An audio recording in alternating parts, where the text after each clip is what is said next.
Ozzy Osbourne, a man whose name evokes memories of music, controversy, and a life lived in extremes. Many remember him as the Prince of Darkness, a heavy metal icon, a figure larger than life. Yet, beyond the stage lights, the screaming fans, and the chaotic lifestyle, there is a story that is far less glamorous. A story of final days marked by struggle, decline, and the quiet reality of mortality. Today, we will explore the tragic final chapter of Ozzy Osbourne's life. This is not a story of excitement or spectacle. It is, rather, a story that is slow, methodical, and somber. Ozzy's health had been declining for several years before his death. Reports indicate that he suffered from a combination of chronic illnesses, including Parkinson's disease, which gradually impaired his mobility and cognitive functions. Parkinson's, a neurological disorder, often progresses slowly but inexorably, affecting both motor skills and the brain's ability to coordinate actions.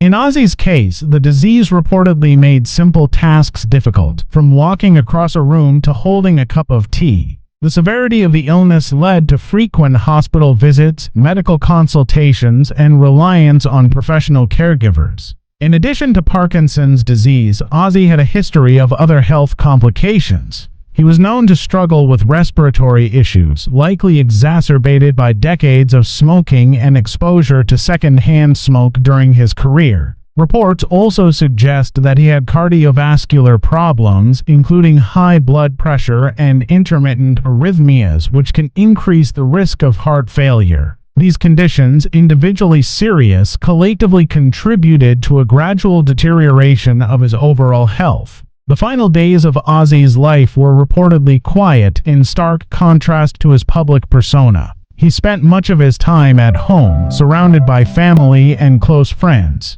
The exact details of his daily routine are not widely publicized, but sources indicate that he relied heavily on medical supervision. Pain management became a regular part of his life, with medications prescribed to alleviate discomfort, reduce inflammation, and manage the neurological symptoms of Parkinson's. Despite these measures, his condition continued to worsen. It is important to note that while Ozzy's lifestyle was often associated with excess, by his final years, he had made attempts to moderate his behavior. Alcohol consumption and substance use, which were notorious in his earlier decades, had reportedly been curtailed. However, the long-term effects of previous years of heavy drinking and drug use likely contributed to the fragility of his health. The liver, kidneys, and cardiovascular system may have been compromised over time, creating vulnerabilities that could not be entirely reversed. During this period, family support was crucial.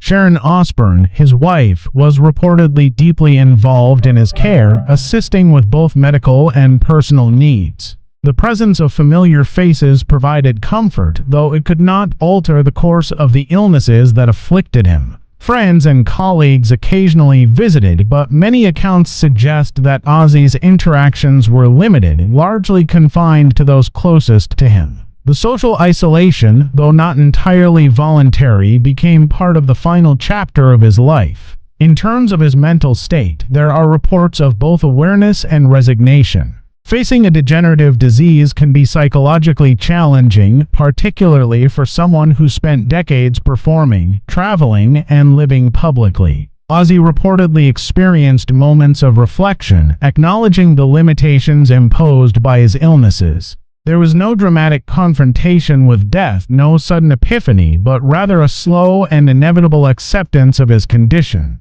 Medically, Ozzy's final days involved careful monitoring. Physicians likely conducted regular assessments, checking vital signs, managing medications, and evaluating the progression of Parkinson's symptoms. Hospital visits were intermittent but necessary to address complications. Though details remain private, it is plausible that decisions regarding end-of-life care, including palliative measures, were discussed with both family and medical professionals. It is essential to understand that Ozzy's story, in these final days, is not marked by spectacle. There were no outrageous incidents, no shocking headlines dominating tabloids. Instead, his decline was methodical, almost bureaucratic in its progression. This is the aspect that often goes unnoticed, even for public figures accustomed to drama and chaos. The final stage of life is frequently mundane, controlled, and quiet. The public perception of Ozzy Osbourne as a wild, unstoppable force contrasts sharply with the reality of his last days.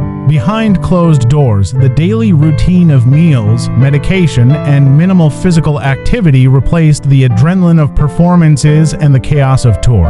Each day was similar to the last, punctuated only by medical interventions and family interactions. This is not a story designed to entertain.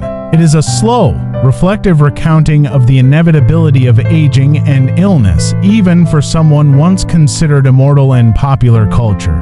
The tragedy lies not in sensational events, but in the quiet erosion of vitality, independence, and presence.